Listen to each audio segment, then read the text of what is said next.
reach over 200 miles per hour.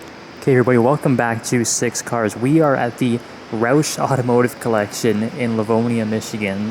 This is one of, if you're a Ford fan, like one of the most impressive car collections I have ever seen. Everything from old muscle cars, a couple new supercars, concept cars, old race cars. There's just so much to see here. So I'm going to do a walkthrough and show you guys everything that's on display here. So this is going to be a good one.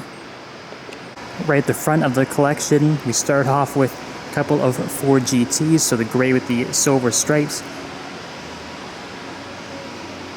And obviously we've got the carbon fiber wheels on it. Really, really nice spec. Beside that, we've got the previous generation Ford GT, the blue and the white stripes. But next to that, we've got a couple of concept cars that really you won't see anywhere else other than this collection. So let's have a look at them. So starting off with the Ford Indigo. This is a concept from Ford from the 90s that was built to show off their IndyCar capabilities. So co-developed with Renard, was an IndyCar chassis builder. But there's just so much detail. So obviously it's open-wheeled, carbon fiber front wing, carbon fiber wheel covers. And yeah, it was built with a 6-liter V12 engine and just under 500 horsepower, I believe it is. But yeah, you might recognize this car from old Need for Speed games from back in the day. So I believe it was Need for Speed 3 High Stakes that featured this car.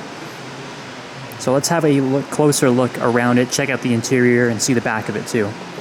So right away, a really, really cool thing about the Indigo, you can actually see the headlights are built into the side mirrors. So I guess they had the intention of making this road legal. Obviously, it never did really see production. But that is such a crazy place to put your headlights. Interior is pretty bare bones. This is really a race car for the road. You can see the shifter down below. It's a manual sequential gearbox. And that's pretty much all you will find in here, other than the racing harnesses with the Indigo badging on it. And as we make our way to the back of the car here, you can just see the crazy V12 sitting right behind the driver and the passenger seats. But have a look at the back here. It's sort of wedged in. I'm trying to get the best angle I can for you guys, but it's really, really crazy just how sleek the design is and how the wing just flows with the rest of the body. And at the back here, quad exhaust, just massive ventilation for that V12. And if you guys can see behind the wheel cover here, crazy wide tires, 335 section Goodyear Eagle radials. Just insane. It is so cool to see this car on display here. And a big thank you to Roush for letting us have a closer look at it.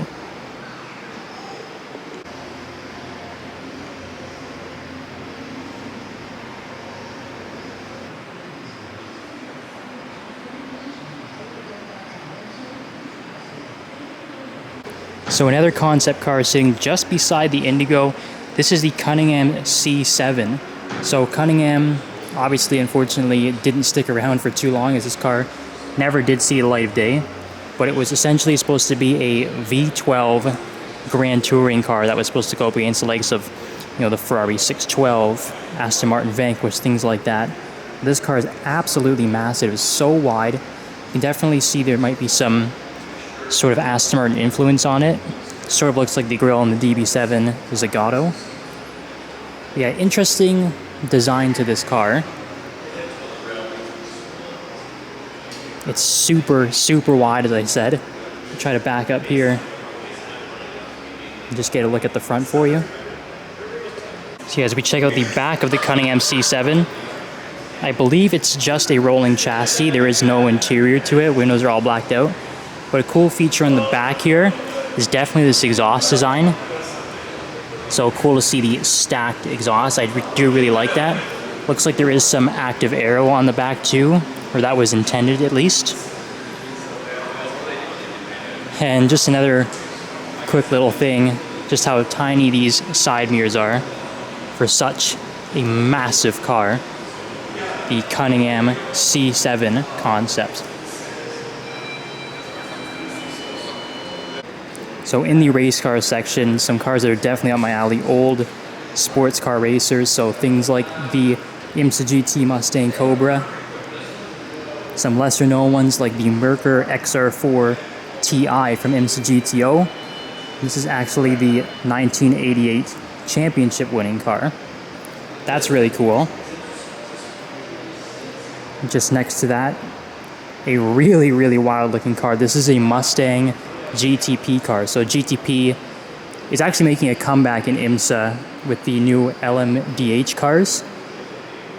But this was the top prototype class back in the 80s. And just look at how crazy it is, how wide the car is, how far back the driver sits with the engine sticking out in front of them. Just crazy looking.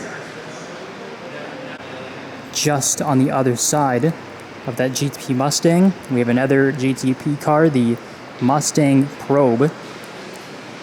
More of a traditional prototype looking design. And then we've got some old Trans Am Mustangs beside that too. So again, it's really cool that these cars are sort of brought in to this collection just the way they were left off after they were done racing. So really rough along the edges. Some black beside the side exit exhaust there. Yeah, really cool selection of race cars here. So just some more cars from the NASCAR section. Again, different Fords from throughout the years. So Tauruses, Mustangs, Fusions, just a bit of everything. And there's actually a lot of race winning cars here too. I mean, we have a Talladega winning car, we have a Daytona 500 winning car, and again, just covered in dirt, just as it would when it left the track. But a really cool car I did want to point out is this one right here. Not sure which race it did win, but what's really cool is this is literally straight from Winner's Circle. So there's still confetti all over the car, still stuck to it.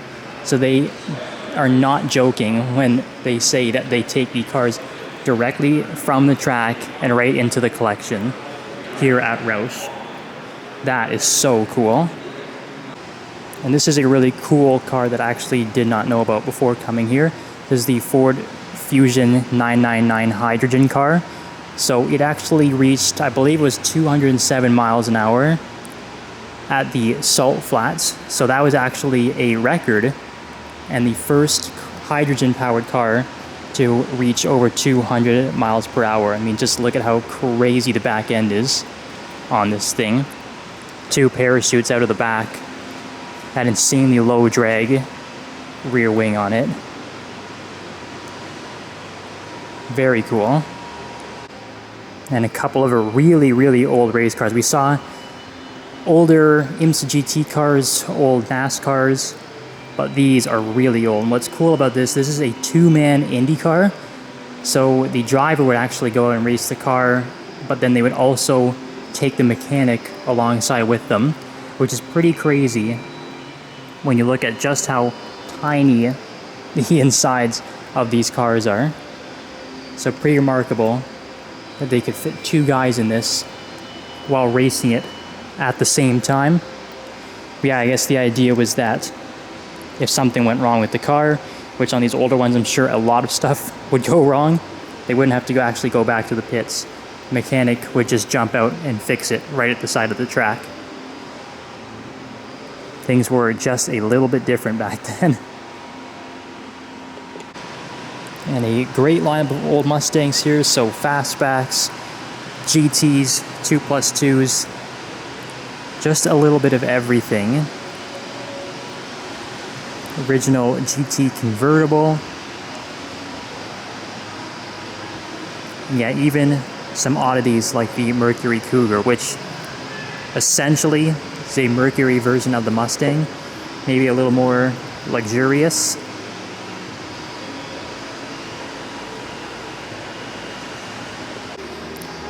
So we have one of the rarer Mustangs as well here. It's the 1969 Boss 429 Mustang. So not as well known as the Boss 302, but definitely rare. The Boss 302 looked more like an actual Trans Am race car, where this looks more like just an absolute road rocket. But some different styling cues from the 302 for sure. But it looks so cool. Love that sort of dark red burgundy color as well. And obviously Roush is so well known for their tuning. So we have a couple of modern Mustangs here that have just been done up to the extreme from the team at Roush. I do really like the wide body look on this one actually. Really, really cool.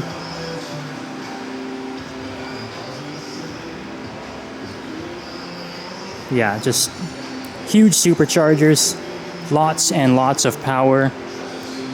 And what's cool about these particular Mustangs, they have the P51 badging on it, so I would assume that these builds are sort of dedicated to the P51 Mustang plane. Yeah, I think that pretty much confirms it there with the badging. But yeah, they look really cool. Yeah, so many different Mustang drag cars throughout the years. So an old Cobra Jet Mustang, and just look at how crazy big the rear tires are on that. Yeah, just so many of them. We even have an old Thunderbolt drag car there.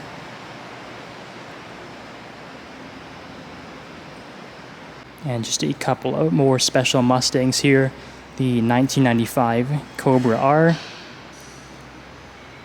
and the Bullet Mustang from 2000. So obviously they've been making Bullet Mustangs for special editions for a while now to commemorate the movie.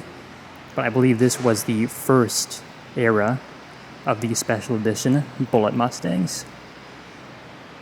See, it's not even just the cars here at the Roush Collection, it's all the memorabilia and everything too. Just hoods from various race cars throughout the years, like old gas pumps. I mean, look at this, an old motor tester. There's just so much to see here. It's just like a shrine to automotive culture, especially the Ford side of things. It's so cool. I mean, look, you even have this Ford Mustang pinball machine. Oh, that is too cool.